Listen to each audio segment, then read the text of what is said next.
Hello, everybody. Today is going to be the first live show of 2020 for the Booktube Chicks Book Club. And this month we decided to read Forever Interrupted by Taylor Jenkins Reid. And I'm here with my two lovely co-hosts, Kathleen from For the Love of Books and Desiree from Livery Labra. And we're gonna be trying something out tonight as far as discussing this book. We're not going to be doing our initial thoughts and then straight into spoilers like we normally do. And let's go ahead and get started. So we did read Forever Interrupted this month, and I think for this first part, maybe we could start off with your rating and maybe just a brief idea of what you thought of this book. And this will be spoiler free before we go into different spoilers. Who would like to start? I can start. Oh, okay, go ahead.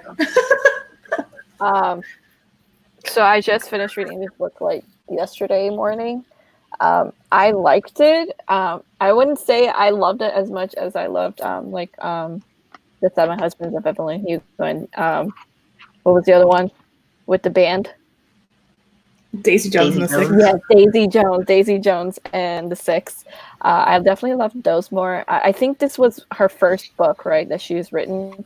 And I definitely, like, from her other books, her growth is immense because this book just kind of didn't resonate with me as much as the other two books. But I definitely really still loved it. I can see, like, her beginning, and it was so interesting to read her beginning after having read her later books and seeing the tremendous growth in her writing and in her storytelling. But this book was still really, really enjoyable. Again, I didn't quite love it as much as the other books. I was honestly expecting to be blown away because it is Taylor Jenkins Reid, and I have really loved her other works that I've read. But it was a nice story. It was a very sad story. It's a very emotional story, but not quite as much as the other books that I'm used to. I did give this book 4 stars, by the way.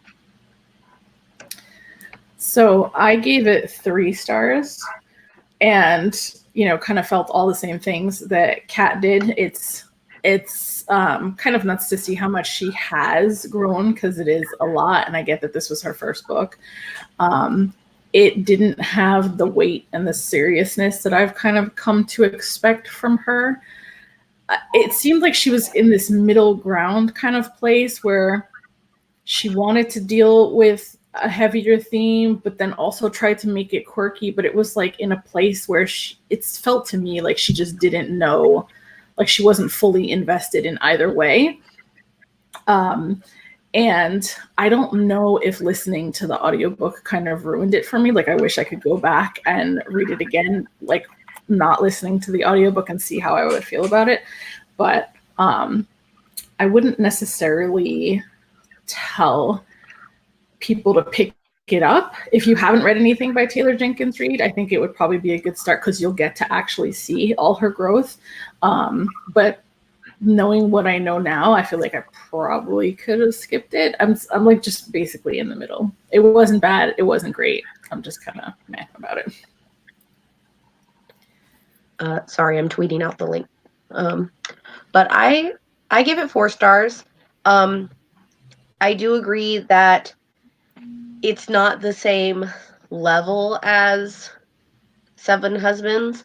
But I still think it's helping Taylor Jenkins Reid become an author that I want to look out for, and definitely an author that I do want to look more into her past work. And I kind of feel that way about a couple different authors. But I did enjoy the book overall. And I'm trying not to mix it up with the current book of hers that I'm reading. But I enjoyed it overall. I gave it 4 stars. And I just thought it was really good. I also listened to the audiobook as well. Okay. Hold on, I lost my thingy here. All right. So we are about to start spoilers. We do have one comment really quick. I've never done this before, so let me see if it'll show up on the screen. Okay, there we go. And she said, I love this month's book. I connected with it so much, and it was actually an amazing book about the grief process. And yes, I agree. I agree with that. I think it did follow that process. I do agree with that. And one of the things that I actually liked about the way the grief process, as this comment talked about, is that it was almost like it's almost like a roller coaster ride, because their romance was very a roller coaster ride. They literally met, they literally fell in love, and they just started and moved in together and got married all within the span of 6 months, and then within a few days he dies. It's like a roller coaster ride of a book. And I feel like her grieving process was also the same. It was such a roller coaster ride. And there were moments that I really felt for her, and I was like, I cannot imagine, this so much happening within the past 6 months. Like, I don't know how she dealt with it. And I feel like a lot of how she processed her grief was very genuine. And also Desiree, you mentioned that you didn't like the narrator. I actually loved the narrator. I felt like she was so genuine when she read, and I feel like the narrator actually made me like the book more, because I feel like if I read the book without the narrator, it's almost like I felt like the character was telling me her story, like she was sharing me with her grief, and I feel like the narrator really did that well. But and a lot of people, like in the book, like the people around her, even her best friend said this, where she, like, how could she grieve this much when she's literally known him for 6 months? And I was like, that's not how grief works. So I do agree that this book really is an amazing book about the grieving process. And that, grief plays a huge part no matter how long you've known the person, whether you've known him for an entire lifetime, like one of the characters in this book, or whether you've known the person for 6 months. Just to briefly add about the narrator, she was a great actress.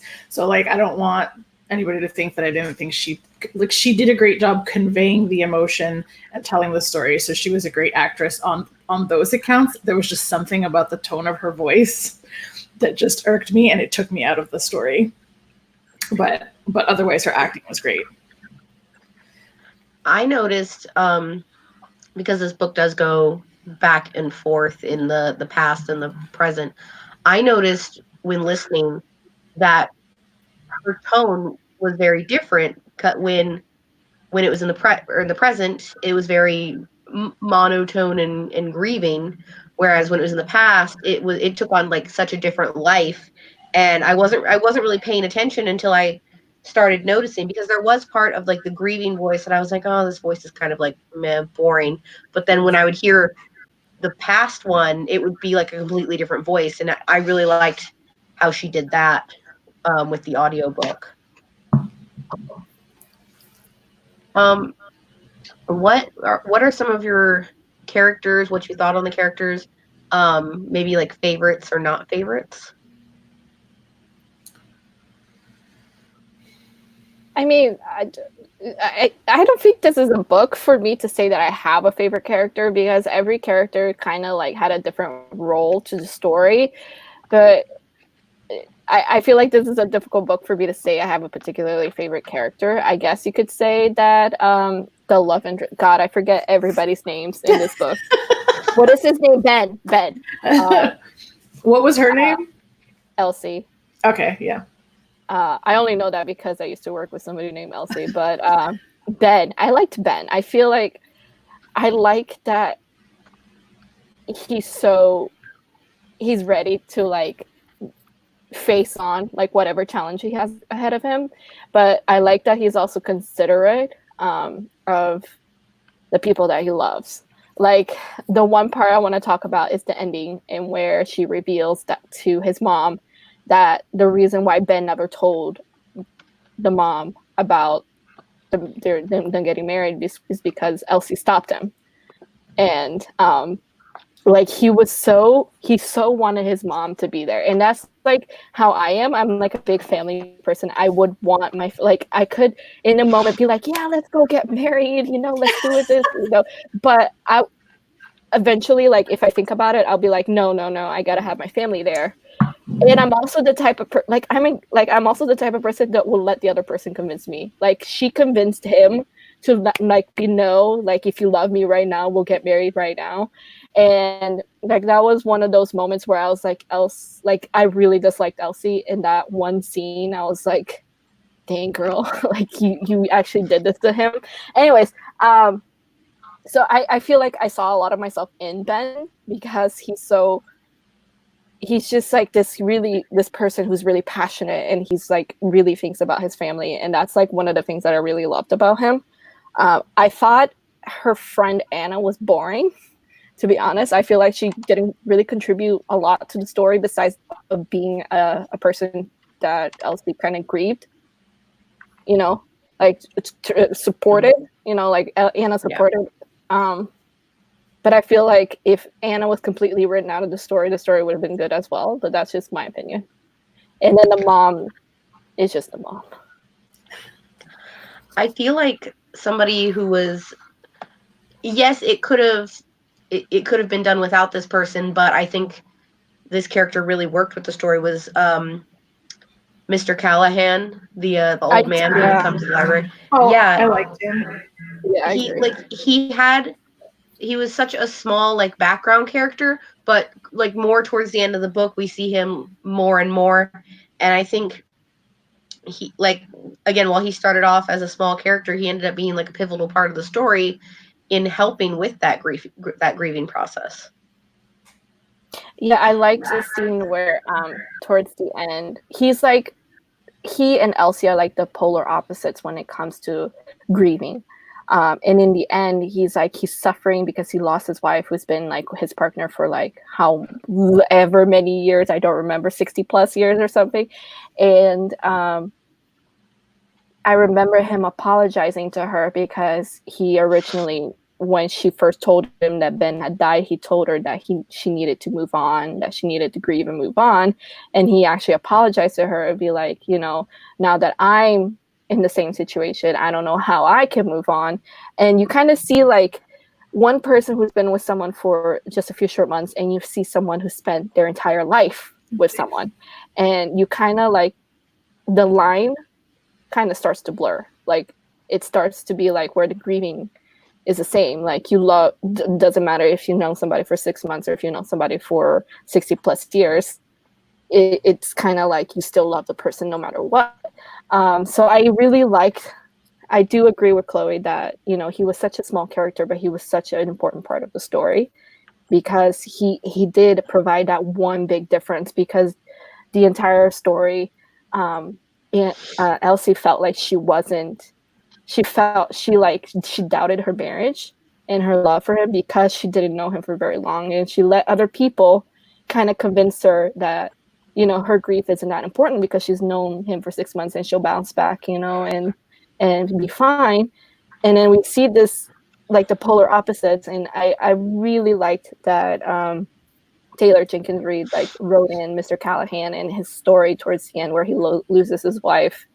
And because we kind of see that the grieving kind of blurs when it comes to these two different situations.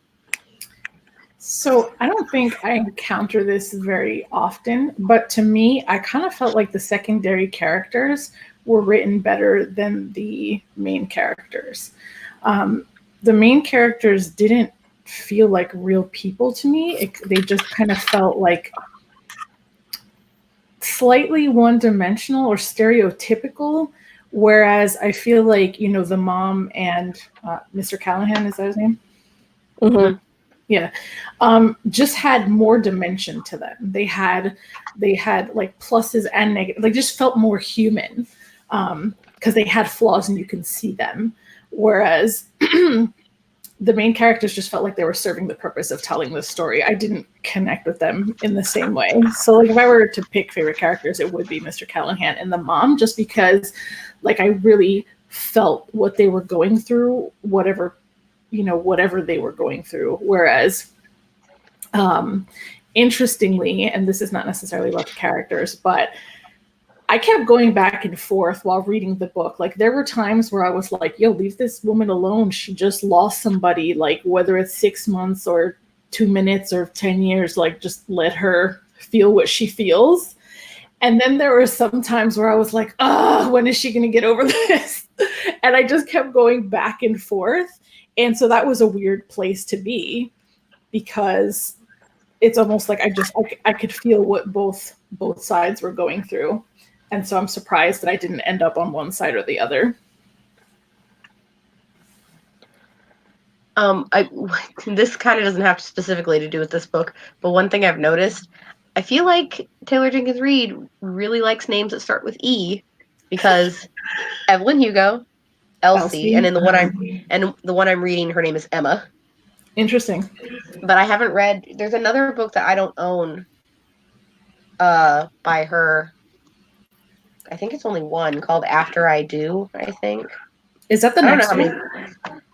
I don't know how many books she has that I don't own. I'm looking at the wrong copy of the book. Hold on.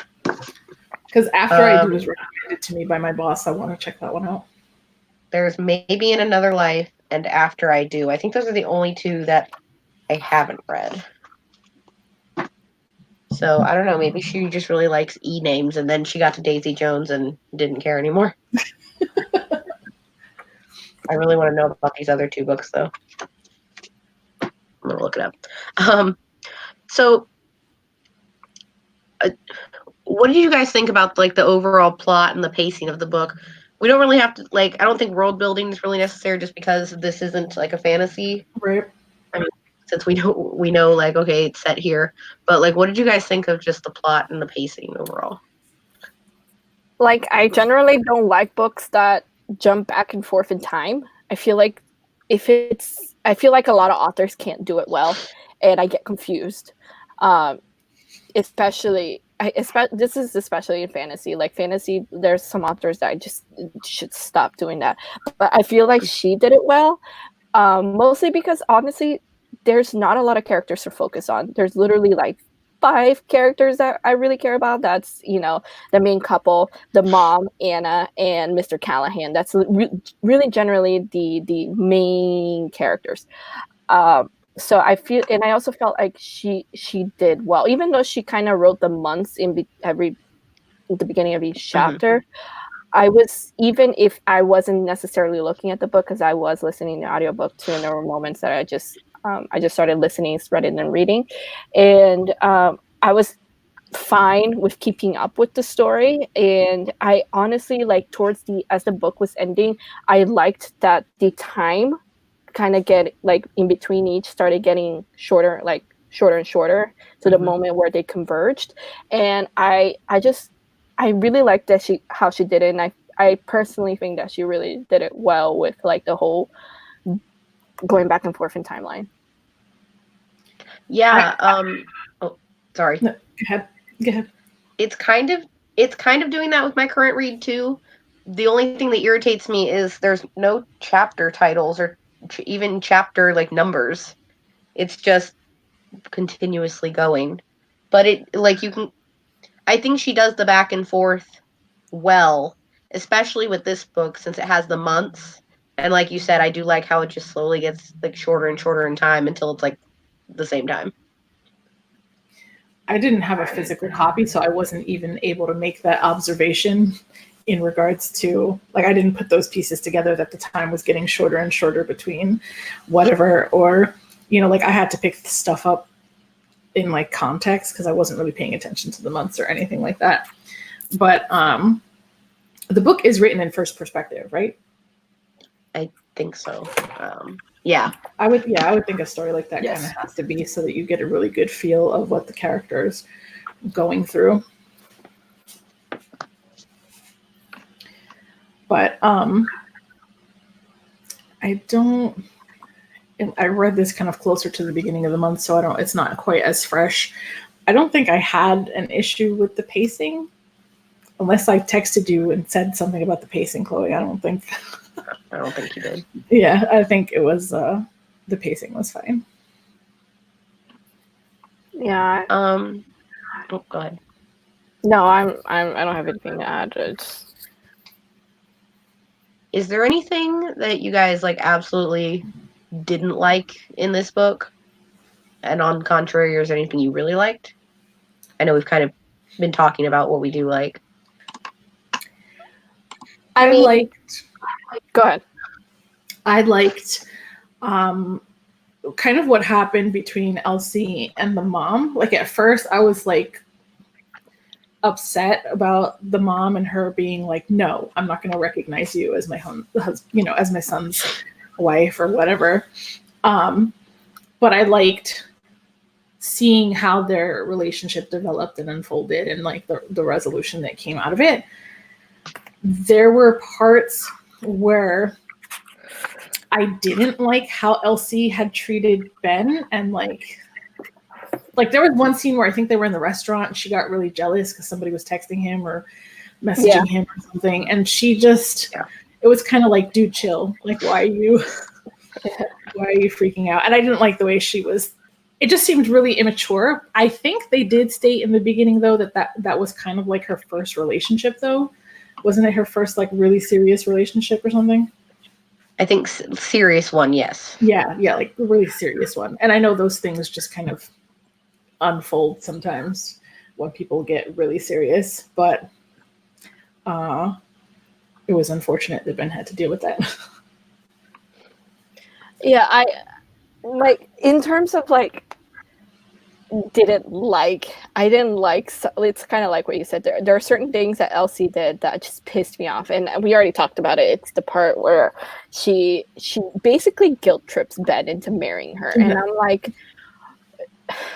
reading that entire scene, like up until that scene, like I was always on her side. Like, girl, yes, you grieve, you know him for like, you could have known him for 5 minutes, he dies, like go and grieve, I'm on your side. But that was just like, that was the one moment, like even the part where she got jealous and walked out on him, I was like, okay, you're being a little petty and a little immature, but we'll get past that. But that moment, I was like, Ben, you walk away right now. This girl is guilt tripping you into marrying her. Like, who does that?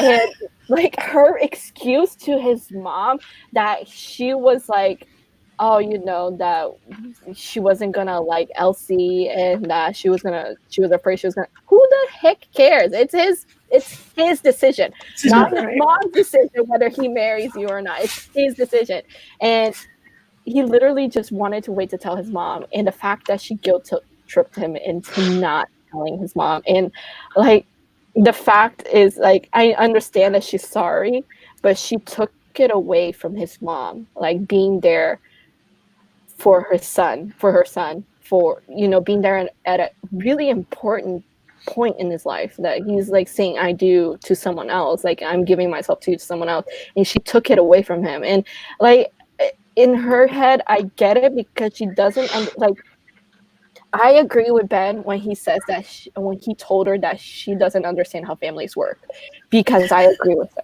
She does not. She has this horrible relationship with her parents, and I don't think she doesn't understand that families can be really close. Yeah. And and I was just like, I was so angry with her. And like, she can never take it back. Like, she can say sorry a million times to his mom, but she can never take it back. Like, she can never take her selfish decision back. What did you think about the fact that at the end of it all, they weren't even officially married? I mean, they were. See, that's the thing. In my head, they were married, but just because the paperwork was wrong doesn't mean they weren't married. So, like, unofficially married would be like literally they're not signing the papers got lost and nobody knows, but the county knew. They were just trying to reach somebody about getting the correct Social Security. So to me, yes, they were officially married. Okay. The thing that I didn't like about this was right at the beginning when they're in the hospital and the mom is like in, and she's just like, who are you? Like, calling security. And it's like, I don't know, if you don't have I don't know how I'm trying to word this. Not like if you contact, you don't know who else your son interacts with on a daily basis. So it's like, it could be a friend, not even just like a wife, it could be a friend or anything like that. And she's automatically just trying to get her kicked out. And then when she finds out like who she is, and she just automatically hates her or is angry at her, or angry at the world or whatever. Like, I didn't like that. I mean, I agree with you. I feel like she did. She was a little extra. I'm not saying like kicking out, but personally, I would be very suspicious too. Like, you're literally saying that you married my son, and my son is like, we're very close, and you're saying that like I've never even heard of you.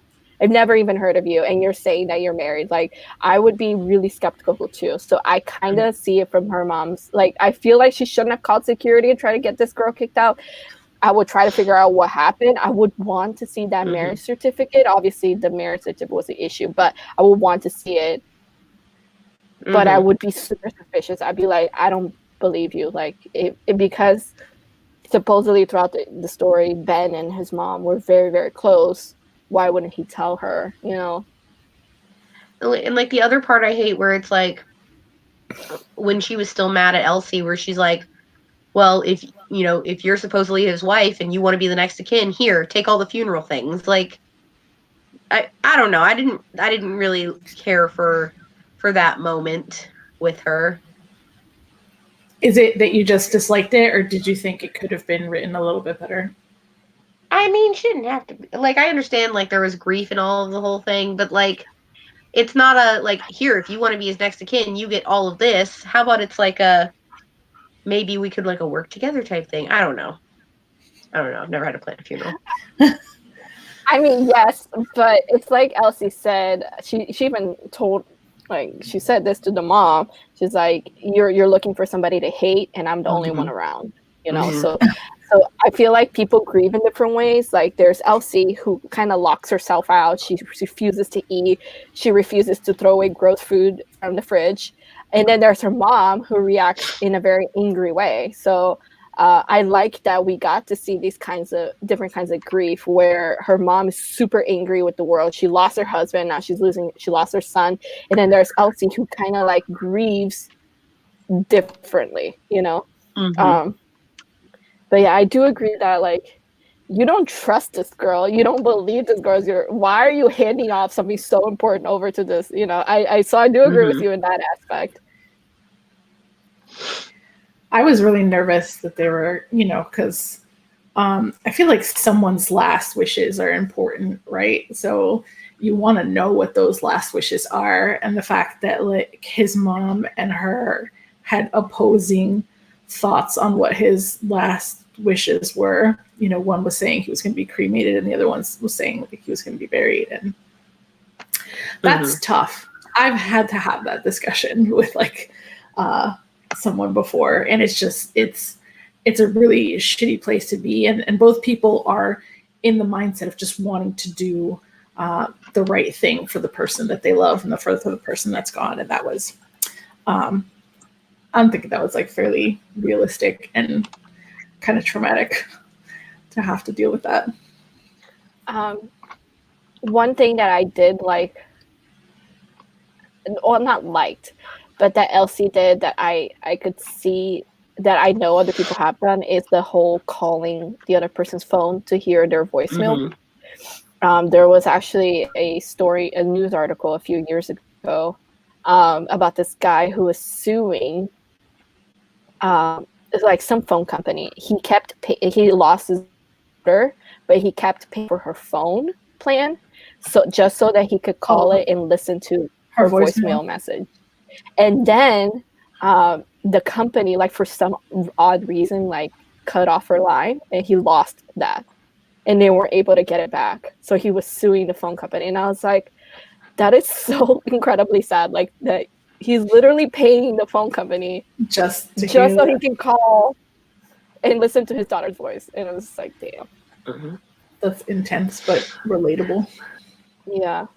So it's like I like that she included like that little snippet of her calling like Ben's phone like 100 times just to hear his voice.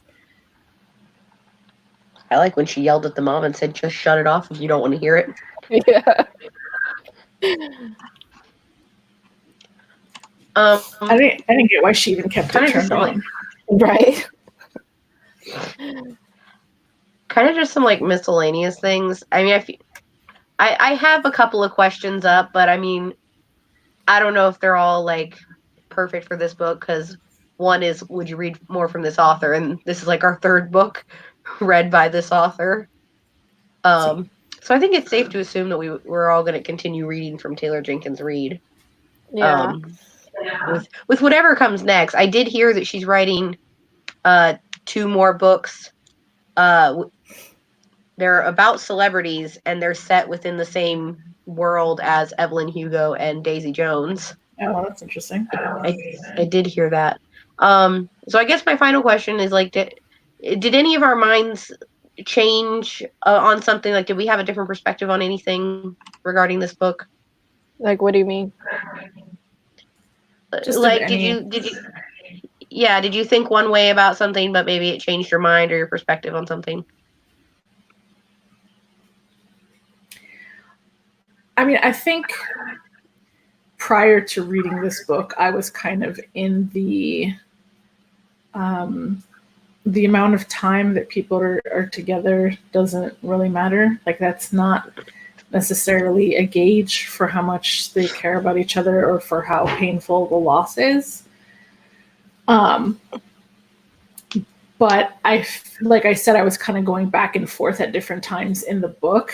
And so if anything, I think I became a little bit more sensitive to why people were getting annoyed or just tired of hearing it, or, not that it's necessarily right or wrong, but just I feel a little bit more sensitive to where they were coming from.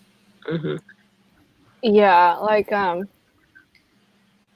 Anna, she was so supportive in the beginning, and like towards like the middle, towards the end of the book, Elsie starts talking about how she could see that she's wearing out on Anna, like with her grief, and so she starts to be more perky around Anna, like trying to be less depressing, basically. And then they get into their fight, and then Anna throws it in her face, "You only known the guy for 6 months," so even the people who are most supportive of you can have these thoughts that or limits, or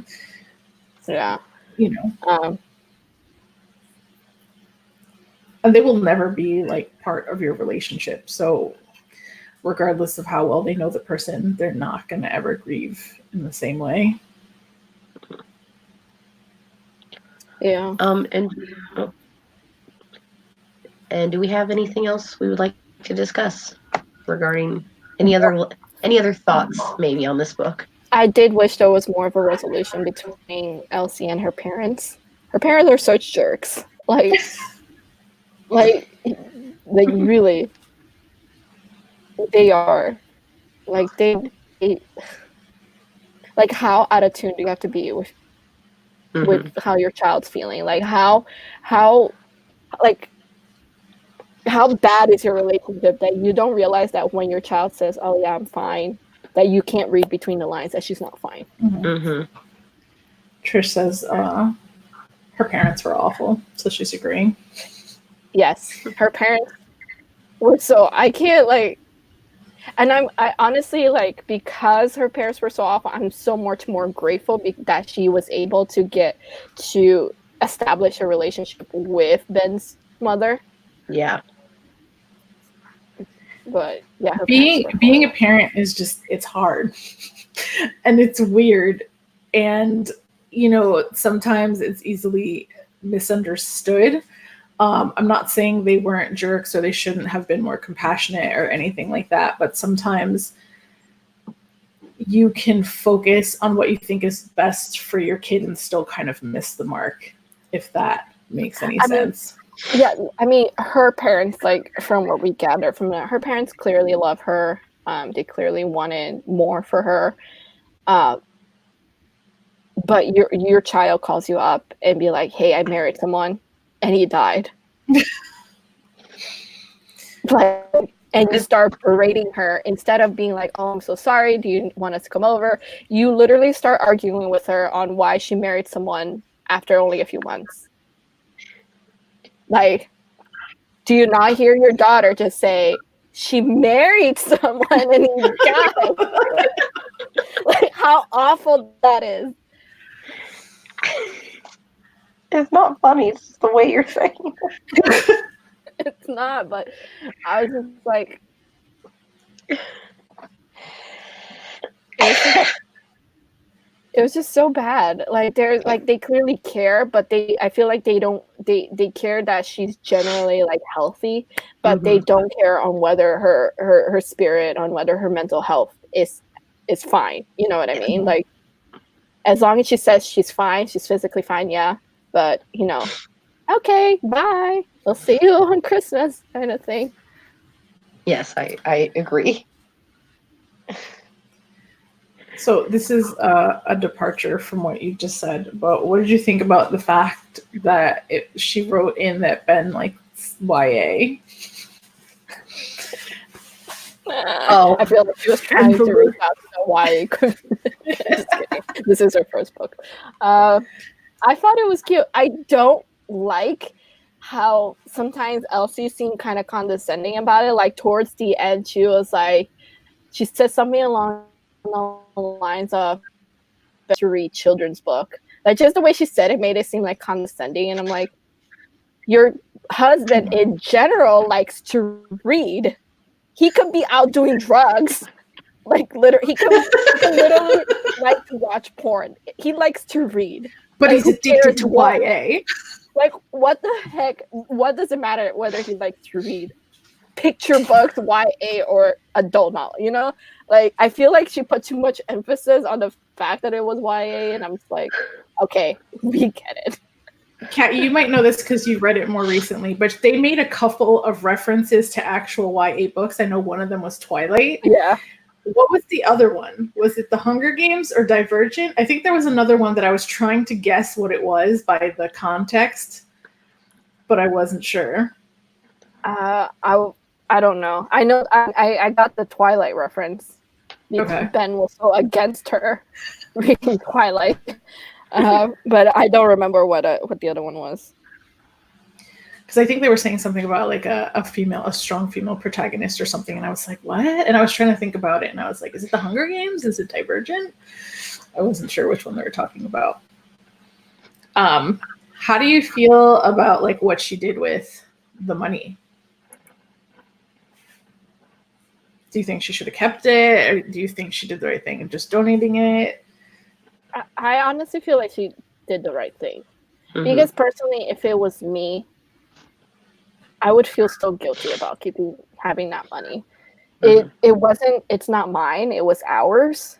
And it was supposed to be ours to spend, you know, on ourselves, and I can't imagine spending that money on myself now.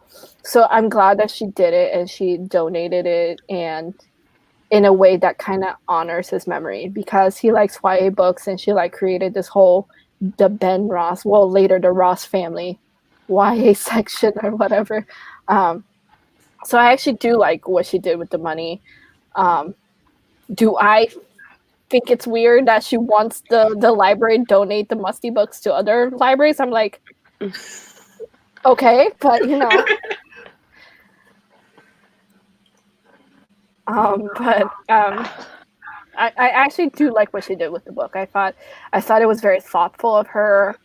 I think like if she actually used the money, I would have been more upset about it, you know.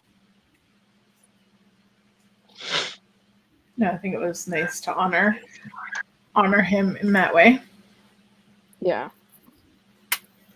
Because it is something that he was clearly like passionate about, because she said he had a whole like YA section library, and his like he had a whole bunch of YA books at his house or something. Good. Do we have anything else we want to add to the end of our discussion? Should we ask anybody in the chat if they have anything to add?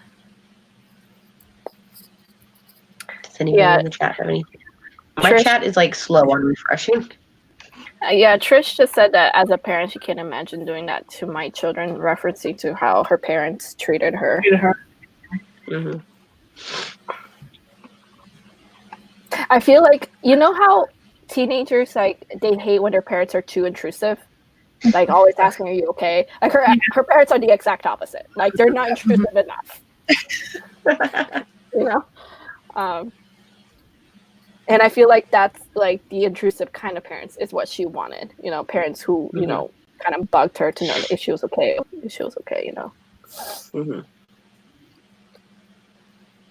But I can't imagine, like, marrying someone and not telling anyone.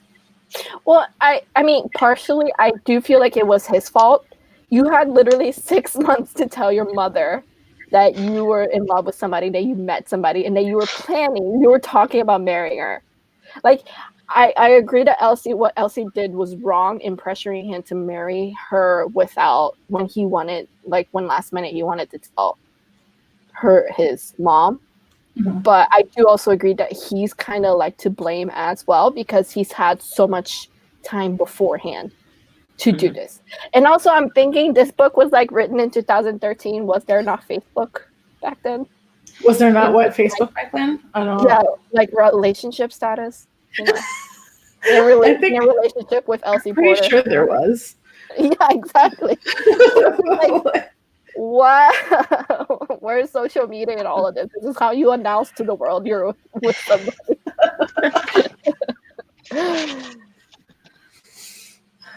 I don't know. That's the craziest part to me. I think I don't personally think I could marry somebody after 6 months. I don't know. Maybe I could. My sister married her husband 3 months in the court, and then they had their wedding 3 months later. So they had their wedding 6 months later, and they've been married for over 10 years. So I can't say. It's all right. Yeah, I agree. I would never marry somebody after 6 months, but I know crazy people who have done it, and it's worked out for them. So. Oh, I keep yawning. Okay. If we don't have anything else to add, then I think we can go ahead and talk about the February book for book club, which I don't know if it's actually out yet or not. I don't know if anybody else knows. I think it is. Well, I don't have a copy.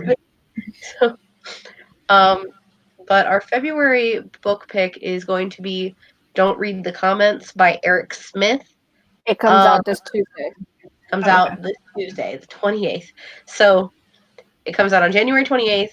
So make sure you pick up a copy and read it along with us for February. Hold on, let me pull up my calendar. I think we have a tentative live show date of February 23rd. And if anything changes, make sure you're following us on Twitter at Booktube Chicks for any updates relating to live show changes. So make sure you guys Don't Read the Comments with us. I haven't read an Eric Smith book in like so long. I haven't read any Eric. Yeah. It was nonfiction. I don't know. I won it. It was he wrote. I don't have it anymore. He wrote The Geek's Guide to Dating, but he also wrote something else, and I can't remember what it is. I don't know. But yeah, it was. He wrote Inked and The Girl in the Grove and Welcome Home. I've never read either of those. Textual Healing, Color Outside the Lines. Yeah, I've never read those. There's a bunch of books.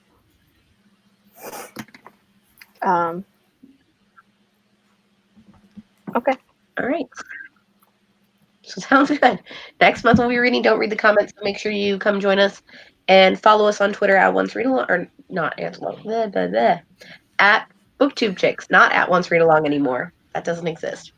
So Thank you all for joining us for our discussion of Forever Interrupted.